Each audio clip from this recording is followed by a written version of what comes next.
Hey guys, how's it going and welcome back. So this will be the very final review on the Crosman Phoenix 177 cal Nitro piston air rifle. This one is exclusive to Canadian Tire, so if you do live in Canada, that's where you'll get one. And I believe they're now off sale, so they're back to $249. But wait, it's not quite summer yet, so they will go back on sale again. Anyways, so this is my second one. My first one, the Nitro piston, went the very next day. So they did replace it. One thing I have found is these scopes are pretty crummy.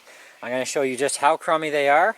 I have also tried about a 12 to 14-year-old, roughly Tasco 3x9x32 on it, that I know will run dead center on any CO2 or pumper. So I threw it on this thing and forget it. So I even spent $139 on a brand new 3x9x40 Tasco Sportsman scope, which, by the way, stay away from that too. It is a piece of junk. Even with really good super secure mounts that I had on that scope, which were not these ones, these are the factory mounts, that scope would not track at all. It was just like, it was horrible. And as soon as you tried to adjust something by one click, it went wing somewhere else. Yeah, and if you did get a bullseye, you thought you were good, shoot it again, because you're definitely off again. Anyways, so we have a target downrange here. We are shooting at 10 meters away. And I'm going to zoom in. So it's a little squirrel target, which I just finished doing in another video for some accuracy testing with open sights. The gun actually does, by the way, really good with open sights.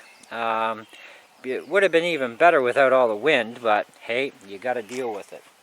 So let's put some rounds through this thing. Now, because this has a scope lock on it, I didn't adjust the sights at all. So no windage or elevation adjustment. The last pellets that went through this were pointed pellets, which is what we're going to have to throw through again. So I got to open that tin back up. The pointed pellets do really good on open sights. I tried using some hollow point 7.9s. Yeah, not so good. You'd have to sit there and redo your sights all over again. And still, who knows. But this gun does actually, my gun anyways, works really well with the pointed 7.4 Crosman Premiers. And I did order some Predator pellets for this thing in 177. We'll see how it does.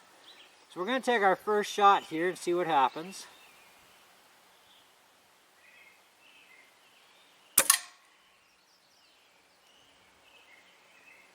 So that's up on his tail. So we got to come down and to the right a little bit. So I would probably say 3 clicks right. Now let's just go 4.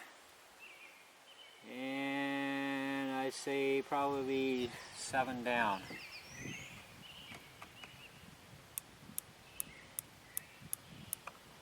Let's see where that places us. And this is, we'll see where it lands and then we'll decide if we're going to do another adjustment again.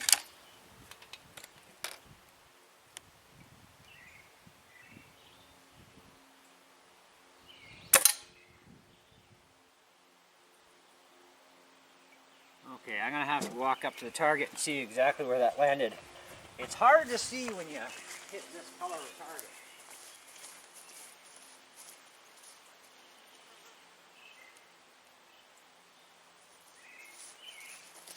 So it looks like we're shooting to the right and a little low.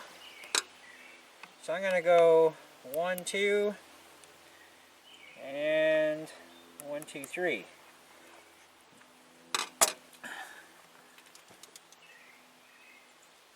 Alright, let's see where that puts us.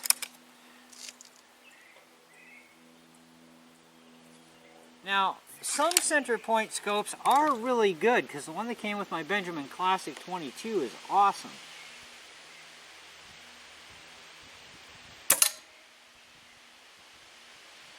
Okay, so that put us right beside the bullseye. That's actually really good. So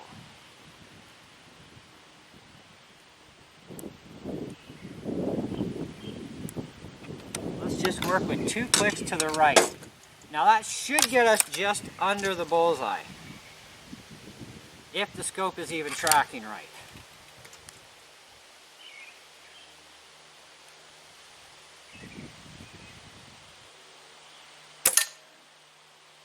And we're right on that top edge of the bullseye. That's not bad. And the Allen key just went flying.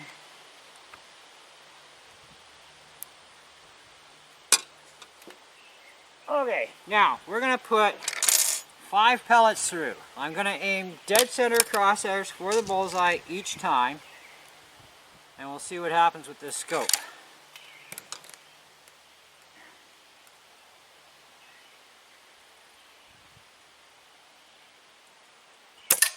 That's 1.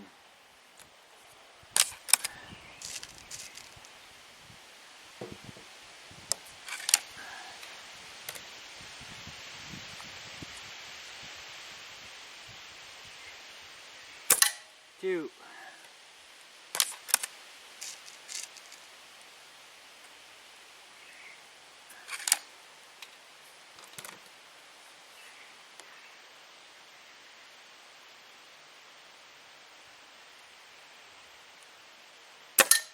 3.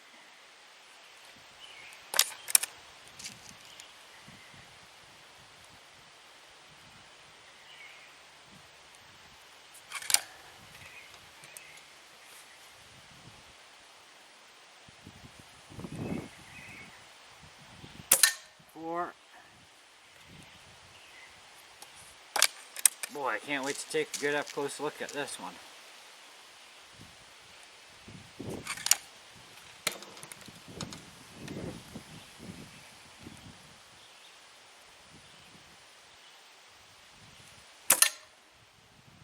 1 more for good luck.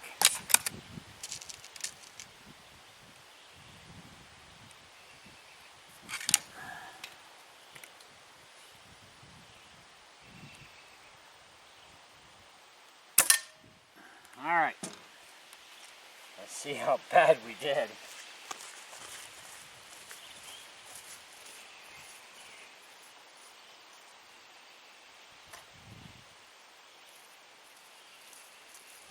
Well, I guess it could have been worse. So you know we did a few adjustments on the scope. Okay, let me zoom this out for you. So we did get maybe 2 bullseyes and an almost. We started to stitch his neck back together. 1 to the head. Now every single shot, okay, now remember, we aimed right dead center of the bullseye, and we had to make a couple scope adjustments. Now we only did that with 3 shots. So this is the kind of pattern we've gotten out of this thing. Alright? Now, what I'm going to do next, I'm going to get a different target because I'm now out of squirrels. We are not going to touch any adjustments on this scope at all. We're going to take 5 shots only, then we're going to finish up this review. Alright guys, we have a deer target, fresh. And we're going to go 6 shots.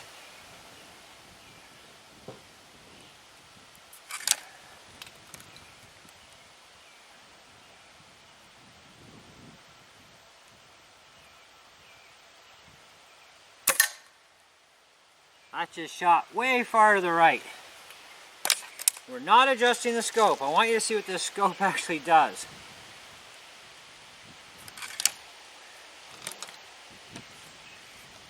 Bullseye again. That's number 2.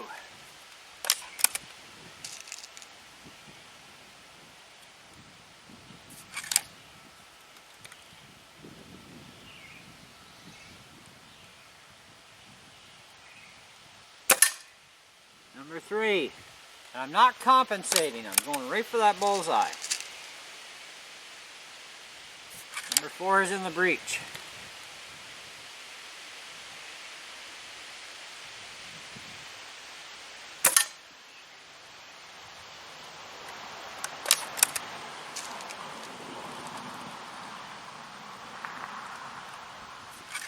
5 in the breech.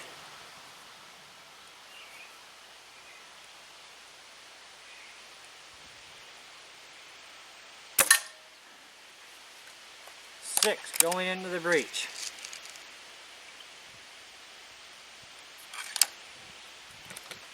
I'm using a bipod with this too, you know, I mean, you don't get any steadier.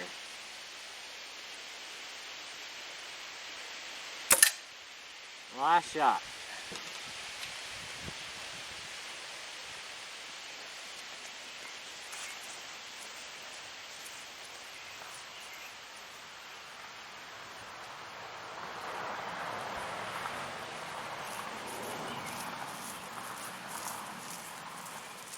I don't know how well you guys were paying attention at the zoomed in part, but you can always play it back, shot for shot.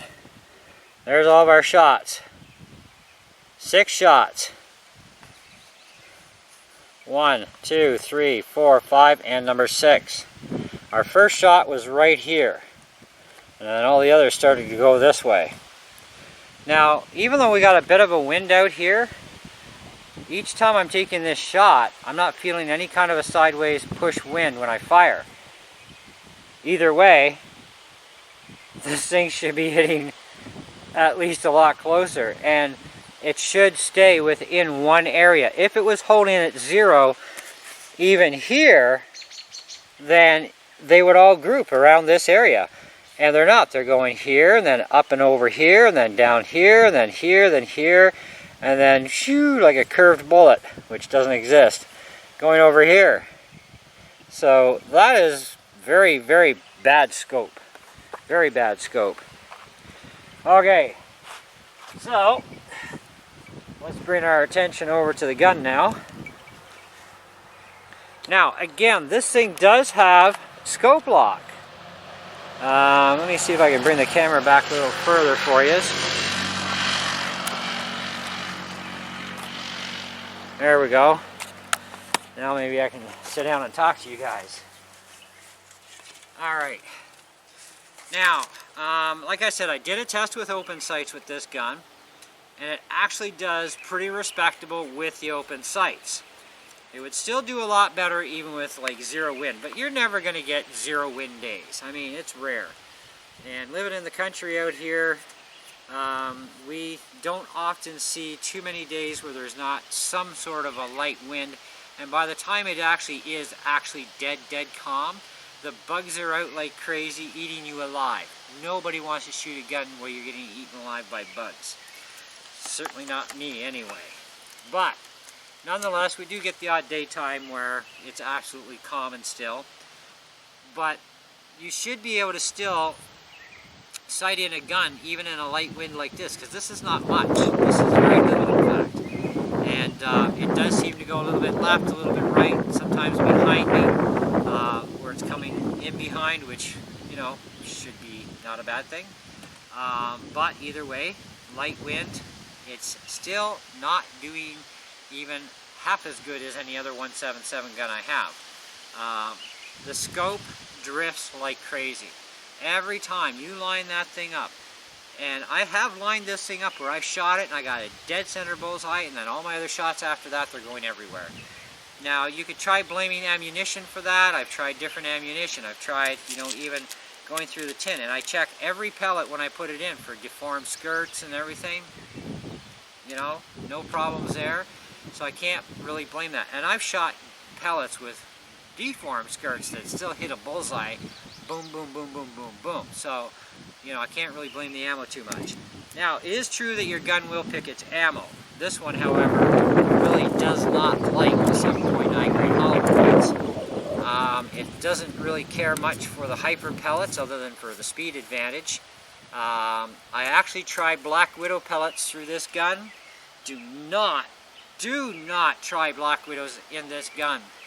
They seem to have a size issue to the point, and I don't know what the coating is they put on them, but they're nothing more than a destroyer pellet with some kind of a black coating, and I don't know what that coating is, but I fired one off this morning out of this thing, and all I heard was the thump sound out of my nitro piston. I thought, oh, maybe my piston just went.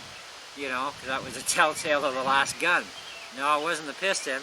I checked inside the breech and the pellet was about here. It got stuck. So I had to actually fire the gun again to get that pellet out, and it dropped within about 2 feet away from the target. So Black Widow pellets, not recommended for this gun at all. We will see how the Predator pellets do though.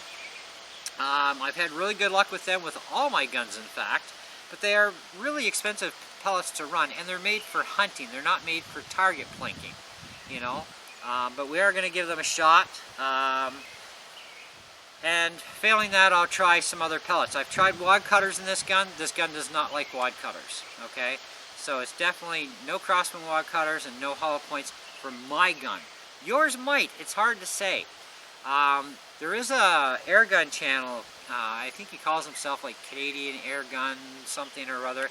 Anyways, if you look up the Crosman Phoenix, you'll see a few of my videos on this, and you'll see another gentleman that he also lives in Ontario, Canada, not far from me. He got the same gun, and he actually fired Widows through it. But I think it was some RWS pellets that did the better job. I'm not sure. Anyways, check what he says.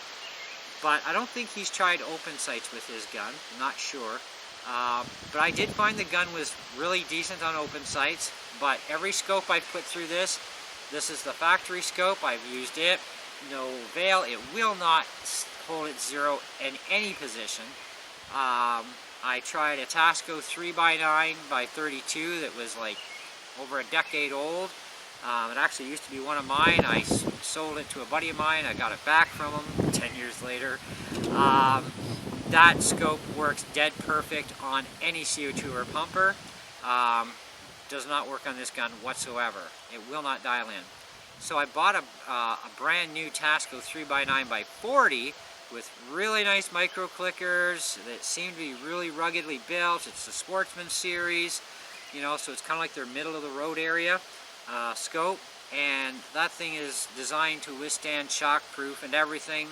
And even that thing, you turn the dial one way and it would go, you know, it would go down. You're trying to go left or right, it would go down, or it would go up the next time, or you know, if you're trying to go left or right, it would do weird stuff. It can't track. So I took it back. Now the fact is, this thing does have a scope stop system on the back mount, of course, because that's where you're going to find it if you have a gun that has the hole. These mounts are the original mounts that come with the gun, and they do have the scope stop screw, and it's down in there good. So it's not going to creep, because, you know, dovetails are bad for creepage. So it's not a creep issue. It's the scope is garbage. This scope would be best suited on a CO2 gun. And I am going to put it on a CO2 gun, because I got to make use of it somehow. I just don't know. Maybe I'll put it on my 1077 rifle, because this is only a 4x scope only anyway. But as you can see, there is a scope stop hole here. Okay, as you can see, the Allen key sitting in there. Okay, and that's where you got to line it up with your back pin on your mount. Now these mounts are kind of weird too, because it changes the height a little bit, and it's kind of like, that's kind of weird, and it's not much of a difference, but it's enough that it's a little annoying, actually, to be honest. And at least I find that it's yeah, actually it is. It is actually. Well, let's back this off. Maybe it's an illusion or something. There, now we're sitting in. So yeah.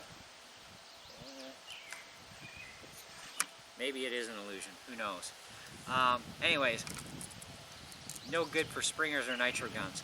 Also, the focusing ring system on this can get rather floppy as you're trying to focus it in. So basically, you got to turn it back a little bit and then tighten it up to keep everything firm in place. So, I mean, this is probably only a $50 scope at best, you know, Canadian price, but it is junk.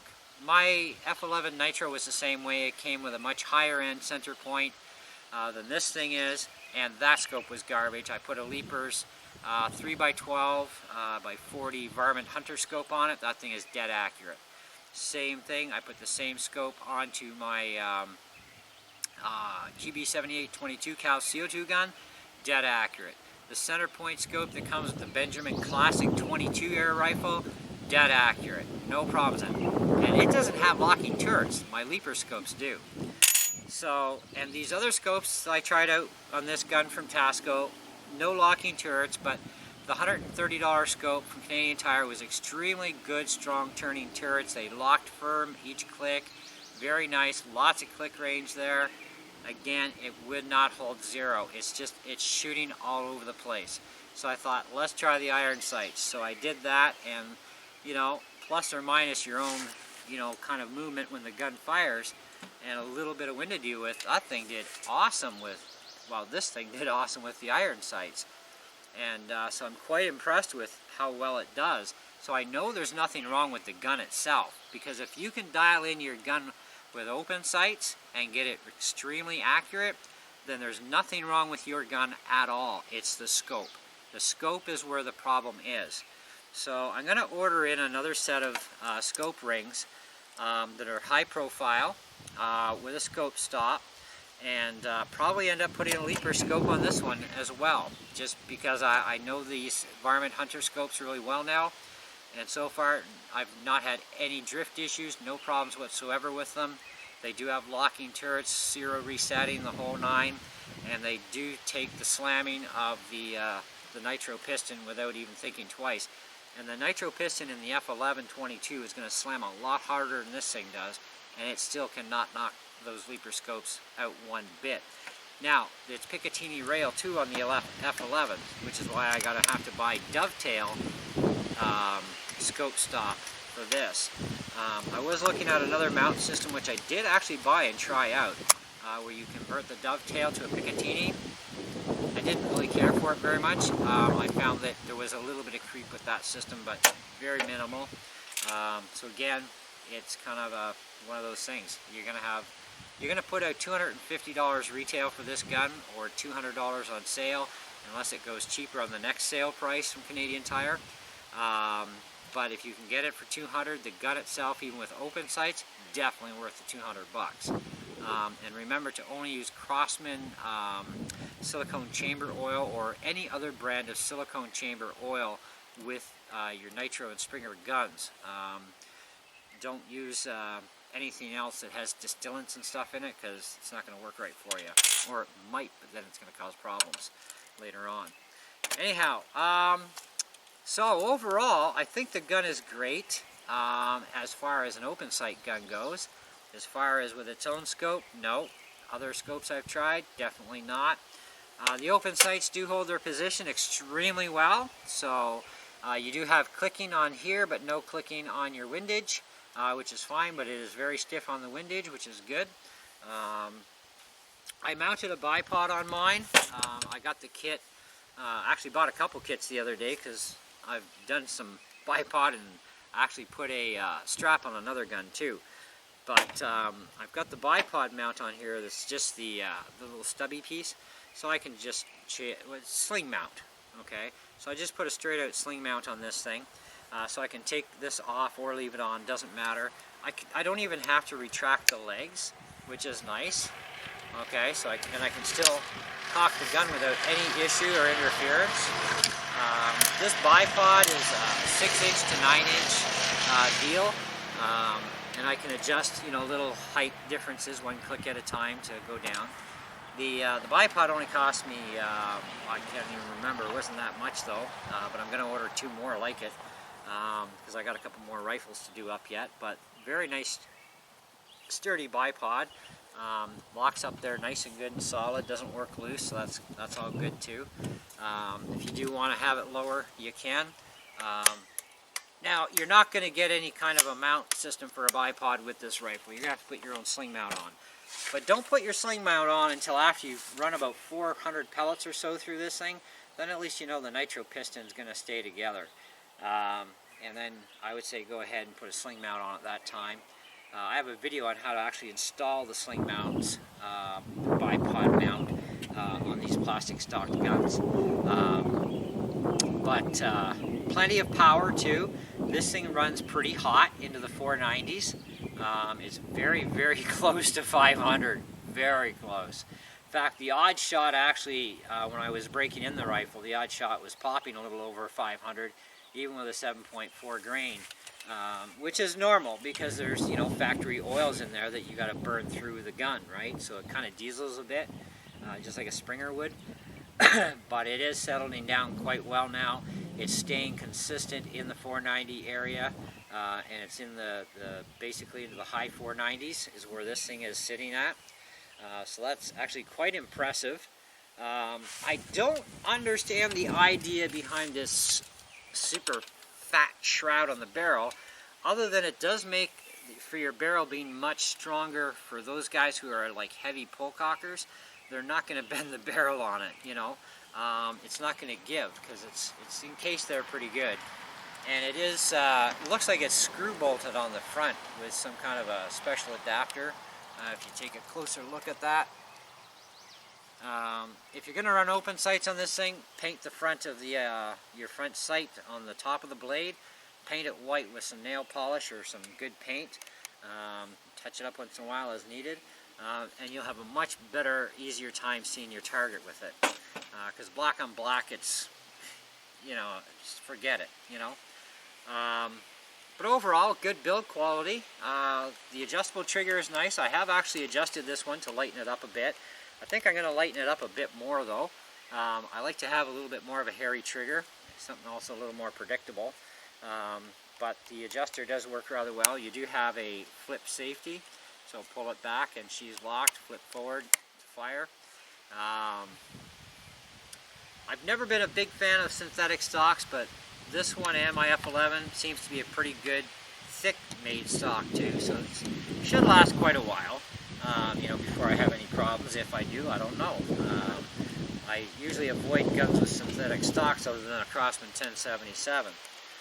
The paint does chip off rather quickly on the red trigger, so grab some of your wife's red nail polish and repaint over top, and let that wear out eventually and touch up as needed again, right? But it is a decent rifle, but I think it's only worth $200 to be honest. So I think Crosman should actually go and...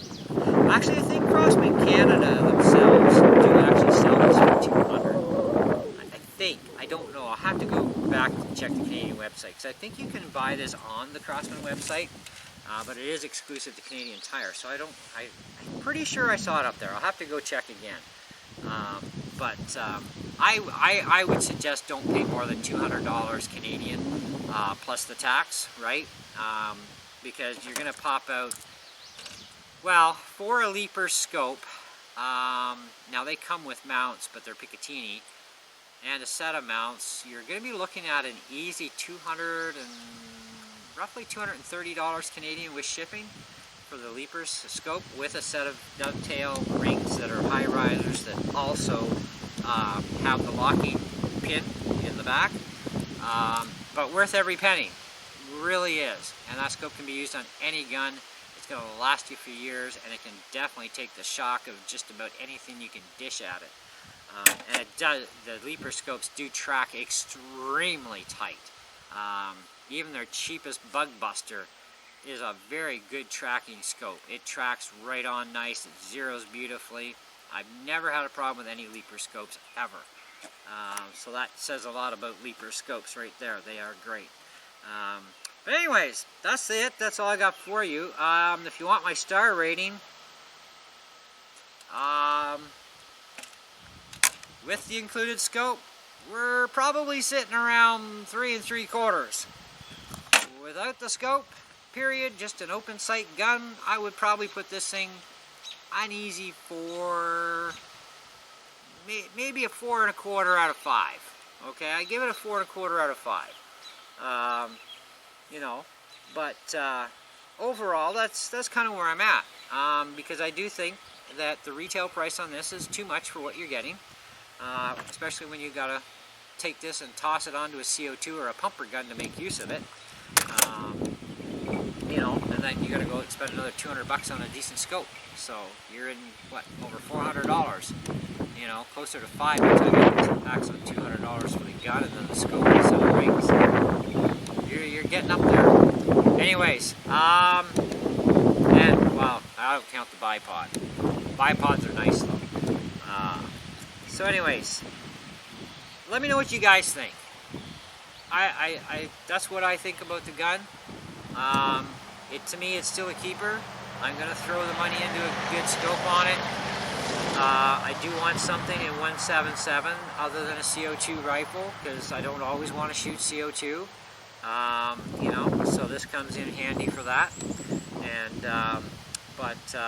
yeah, it's not too shabby. So let me know what you guys think, and be sure to catch you on the next video. Thanks for watching. See ya.